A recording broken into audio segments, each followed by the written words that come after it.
menyampaikan terkait dengan implementasi kurikulum Merdeka. Kita memulainya dari episode Merdeka Belajar yang ke-15. Di sana sudah disampaikan oleh Mas Menteri ya waktu itu ya Bapak sekalian, kurang lebih 1 tahun yang lalu pada tanggal 11 Februari 2023, yaitu peluncuran kurikulum Merdeka dan platform Merdeka Mengajar. Gitu ya. Februari diluncurkan, kemudian mulai berjalan Maret, April, Mei untuk mengawali tahun ajaran baru tahun 2022-2023. Harapannya kurikulum itu sudah mulai dijalankan.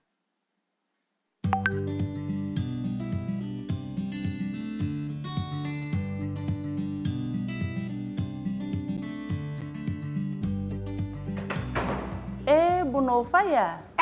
Bu Vero, udah lama nggak ketemu. Ada waktu nggak? Kita ngobrol-ngobrol di kamar saya. Oh, sebentar ya, saya taruh koper dan tas dulu.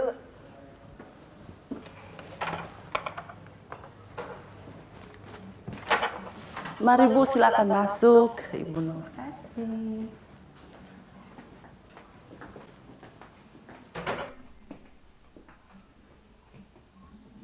Lama tidak ketemu ya Bu Nova. Apa kabarnya sekarang? Baik Bu Vero, alhamdulillah. Bu Vero gimana kabarnya? Sibuk apa sekarang? Aduh, puji Tuhan sekarang saya jadi kepala sekolah. Wah.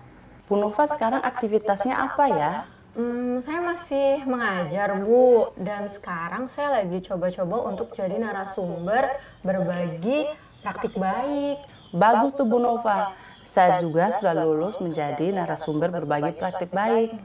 Ini sebenarnya bagus bagi Bapak Ibu guru. Dan banyak guru-guru sekarang, mereka itu sebenarnya banyak sekali praktik baik yang sudah mereka lakukan. Tetapi sulit untuk dipublikasikan. Nah Bu Vero, video-video yang saya upload itu belum ada yang lolos kurasi. Itu kenapa ya Bu Vero? Oh, saya juga Bu, video saya juga pernah tidak lolos kurasi. Mengapa demikian? Karena tidak sesuai dengan ketentuan. Emang ketentuannya apa aja Bu Vero? Salah satu ketentuannya adalah wajah Ibu harus tampil di layar. Kemarin video Ibu, wajahnya Ibu tampil di layar atau tidak? Oh enggak Bu Vero, kemarin cuma voice over. Itu gimana? Berarti ketentuannya tidak bisa lolos kurasi tuh Bu. Dan ada lagi ketentuan lainnya itu, durasi waktu video harus maksimalnya 7 menit. Videonya Ibu gimana? Wah, kayaknya lebih dari itu sih Bu. Bisa sampai 10 menit. Mungkin itu penyebabnya sehingga video Ibu tidak lolos kurasi. Oh, memang dulu video Ibu tentang apa? Kalau saya video tentang supervisi di sekolah. Karena saya sebagai kepala sekolah mempunyai tugas utama yaitu manajerial, kewirausahaan, dan supervisi. Jadi saya melakukan supervisi kepada semua Bapak Ibu guru yang ada di sekolah. Dan semua kegiatan sejak dari perencanaan, pelaksanaan, lalu evaluasi, dan tindak lanjut saya lakukan semuanya.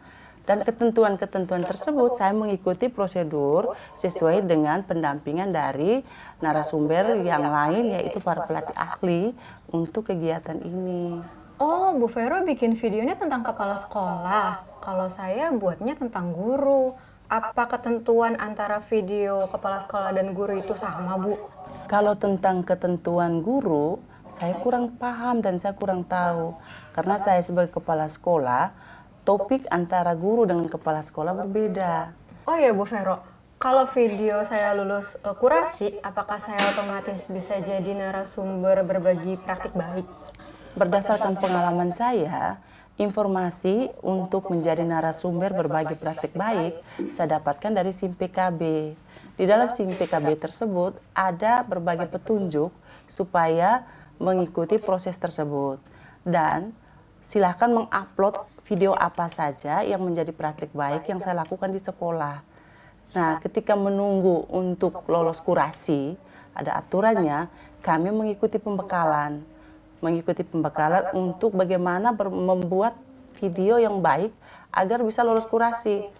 Nah, di saat itu berbagai cara diberikan oleh fasilitator sehingga kami mempraktikkan bagaimana cara agar video itu lolos kurasi, Bu. Dan puji Tuhan video saya lolos kurasi. Lalu manfaat yang Ibu rasakan sebagai narasumber berbagi praktik baik itu apa aja, Bu? Manfaat yang saya rasakan, Bu Nova, bahwa dengan menjadi narasumber, saya makin banyak dikenal oleh orang lain. Dan buktinya bahwa sekolah saya di SMA Negeri 5 Kupang di NTT, kami banyak sekali diundang untuk berbagi hal-hal yang baik ke sekolah-sekolah lain. Lalu yang berikut di PMM juga kan ada nama saya tercantum di situ. Bangga dong, karena platform mereka mengajar sekarang lagi digeluti oleh semua Bapak Ibu guru. Jadi hal ini hal yang positif menurut saya. Dan yang berikut bahwa bisa menginspirasi hal-hal baik yang saya lakukan di sekolah kepada Bapak Ibu Kepala Sekolah nih.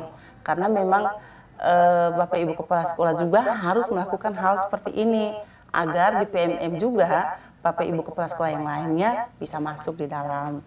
Dan yang berikut lagi ketika bergabung bersama dengan para narasumber berbagi praktik baik, kita dapat mengambil banyak hal dari teman-teman tersebut. Karena belum tentu yang saya lakukan itu adalah yang terbaik. Ada lagi di tempat lain juga ada hal yang terbaik. Itu memotivasi saya untuk menjadi narasumber tersebut. Ini hal yang luar biasa, Bu Nova. Kalau di sekolah Bu Vero, ada nggak guru yang jadi narasumber berbagi praktik baik? Untuk saat ini belum ada, Bu. Tapi semua mereka masih dalam proses. Video-video mereka yang diupload belum lolos kurasi.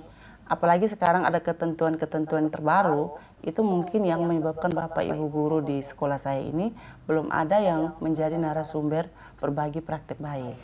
Misalnya, banyak guru di sekolah Ibu yang lolos jadi narasumber berbagi praktik baik. Ibu khawatir nggak mereka justru lebih sibuk di luar meninggalkan kelas? Saya tidak khawatir, Bu. Pada prinsipnya, saya mensupport, mendukung kegiatan mereka ini. Tetapi, ada tugas utama yang harus mereka lakukan, yaitu mengajar di dalam kelas. Karena peserta didik itu menjadi prioritas dalam kegiatan sebagai seorang guru di sekolah. Jadi, kalau guru ingin menjadi narasumber berbagi praktik baik, dia harus dapat rekomendasi dari kepala sekolah ya, Bu? Seharusnya seperti itu, Bu. Oh, saya punya teman. Dia seorang guru, juga jadi narasumber berbagi praktik baik. Kalau Ibu Nova mau, saya pertemukan Ibu Nova dengan teman saya namanya Pak Gilang. Oh, boleh juga tuh, Bu. Saya buatkan janji ya dengan teman saya Pak Gilang. Halo Pak Gilang, ini ada teman saya. Halo Bu. Gimana Ibu Vero? Oh iya Pak Gilang, ini ada teman saya namanya Bu Nova. Mau pingin ketemu dengan Pak Gilang.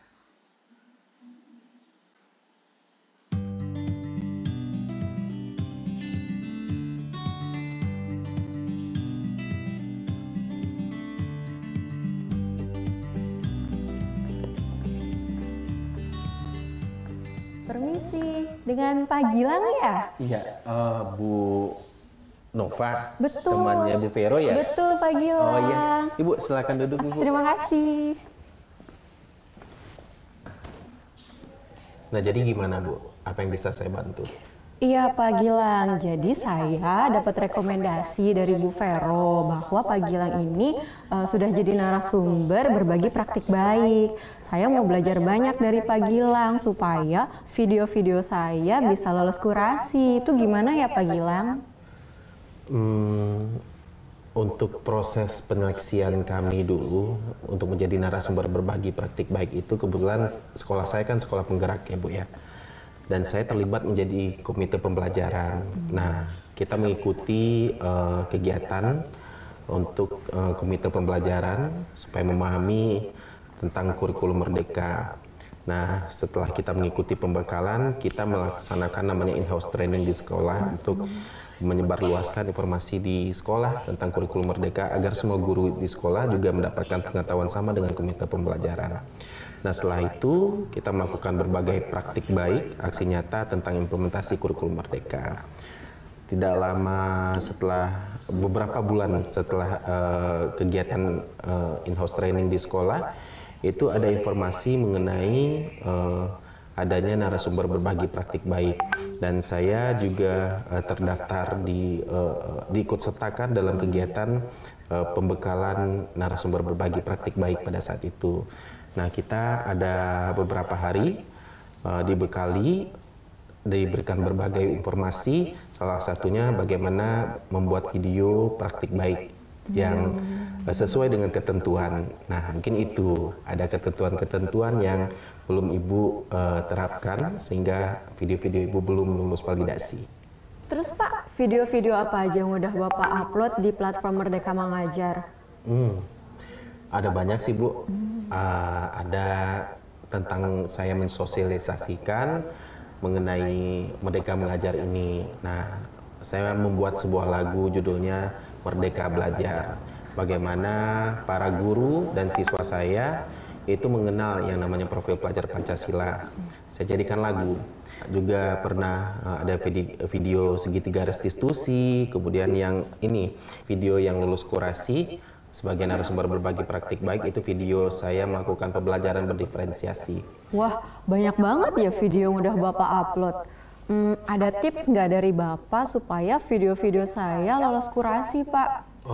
Sebenarnya Ibu Nova, itu memang ada beberapa ketentuan bagaimana supaya video-video praktik baik kita itu lulus kurasi. Salah satunya itu Bu Novanya sendiri harus muncul di kamera, muncul di layarnya gitu. Nah, kebanyakan kita kan bikin video pembelajaran, kadang-kadang kita hanya menyampaikan secara voice over. Nah, itu tidak disarankan. Harusnya Bu Nova itu juga tampil di dalam videonya meskipun hanya di awal. Nah, seperti itu. Ada yang penting Bu Novanya ada muncul di videonya seperti itu. Nah, kemudian itu video-video yang kita lakukan benar-benar memang mengimplementasikan kurikulum Merdeka di dalamnya. Jadi topik apa saja boleh, yang penting mengenai kurikulum Merdeka. Nah, durasinya jangan melebihi 7 menit. Itu juga sangat penting. Kemudian formatnya pasti MP4 ya, format MP4. Kemudian Bu Nova, kadang kita kan suka ngambil sama handphone nih. Guru kan punya handphone doang, tapi usahakan itu memang kameranya cara teknik kita ngambil itu stabil, nggak terlalu goyang, apalagi ya, terus juga landscape. Kadang kita kan suka yang kayak TikTok yang dibiasakan potret ya, itu nggak disarankan. Kemudian Bu Nova juga ada yang lebih penting juga, salah satu alur yang harus dimunculkan itu bukan salah satu, memang alur yang dimunculkan itu adalah alur STAR. Video pembelajaran Bu Nova itu jelas situasinya seperti apa, kemudian tantangannya apa, kemudian aksi nyata yang dilakukan berdasarkan situasi dan tantangan tadi, kemudian resultnya atau hasilnya seperti apa, begitu. Oh, Bu Vero juga bilang gitu sih Pak, salah satu ketentuannya video kita tidak boleh lebih dari 7 menit. Benar. Terus gimana tuh Pak tipsnya supaya video kita bisa lolos kurasi dengan durasi tidak lebih dari 7 menit? Kan pendek banget Pak waktunya. Ya, sebenarnya gini Bu Nova, yang penting video kita itu mewakili alur STAR yang dibutuhkan tadi. Pertama itu kita jelaskan situasinya seperti apa. Contohnya seperti saya tadi kan tentang pembelajaran diferensiasi yang saya angkat. Dan sebenarnya situasi yang saya hadapi pada saat itu adalah motivasi belajar peserta didik yang rendah dan hasil belajarnya juga tidak memuaskan kita sebagai guru. Nah, kemudian setelah kita memaparkan situasinya seperti apa, lalu kita jabarkan juga tantangannya apa. Ya, gaya belajar peserta didik dan karakteristiknya mereka yang berbeda-beda, kemudian targetnya apa. Targetnya pasti kita ingin meningkatkan kualitas pembelajaran dari peserta didik kita. Nah, kemudian A adalah aksi nyata yang akan kita lakukan. apa setelah situasi seperti itu tadi, kemudian tantangannya sudah kita ketahui juga, aksi nyatanya ya udah kita akan merancang pembelajaran berdiferensiasi berdasarkan karakteristik dan gaya belajar peserta didik kita. Nah, dari sana akan kelihatan resultnya seperti apa, hasilnya bagaimana. Jadi Bu Nova, pilih aja video pembelajaran Bu Nova yang udah Bu Nova rekam, itu ambil bagian-bagian penting saja. Yang penting alur startnya kelihatan. Saya rasa dengan maksimal 7 menit itu sudah melebihi dari cukup sebenarnya. Sudah cukup untuk kita berbuat video praktik baik. Oh, berarti Pak Gilang berbagi praktik baiknya hanya melalui video saja ya Pak? Oh, enggak Bu. Jadi salah satu tugas narasumber berbagi praktik baik itu juga kita memberikan informasi-informasi mengenai implementasi kurikulum merdeka secara daring dan luring. Nah, itu baik di sekolah kita maupun komunitas belajar yang berada di luar sekolah. Saya juga mengunjungi beberapa sekolah untuk berbagi informasi atau ilmu, pengetahuan dan keterampilan mengenai kurikulum merdeka seperti itu. Jadi tetap ya Pak, prioritas utama seorang guru adalah mengajar di sekolah. Ya, tugas sebagai narasumber berbagi praktik baik itu kita lakukan di luar jam pelajaran kita di sekolah. Bapak dapat dukungan dari kepala sekolah? Ya jelas dapat Bu. Jadi kepala sekolah saya itu sangat memotivasi kami untuk berbagi praktik baik apa saja yang telah kami lakukan di sekolah. Yang jelas apabila saya mendapatkan suatu praktik baik, sebelum saya berbagi keluar sekolah, pastinya saya harus berbagi praktik baik dulu di lingkungan atau di komunitas belajar intrasekolah kami. Nah, satu hal yang terpenting yang dipesankan oleh beliau bahwa kegiatan berbagi praktik baik di luar sekolah itu jangan mengganggu jam pelajaran atau tidak merugikan murid kita. Memangnya manfaat kita menjadi narasumber berbagi praktik baik itu apa aja Pak? Oh, banyak sebenarnya Bu ya. Kita kan upgrading diri kita sendiri itu sebagai penguatan mengenai keterampilan dan pengetahuan kita tentang kurikulum merdeka ini. Nah, dengan itu kita semakin percaya diri untuk berbagi bersama rekan-rekan komunitas belajar di luar sekolah ya.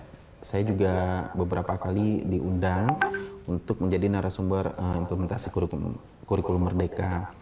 Tapi sebenarnya itu melalui berbagai tahapan Bu, karena narasumber itu memiliki tugas dan tanggung jawab. Yang setelah menjadi narasumber berbagi praktik baik, itu tidak semata-mata kita stop begitu saja. Kita sudah muncul nama di PMM, lalu kita tidak melakukan apa-apa. Tidak seperti itu.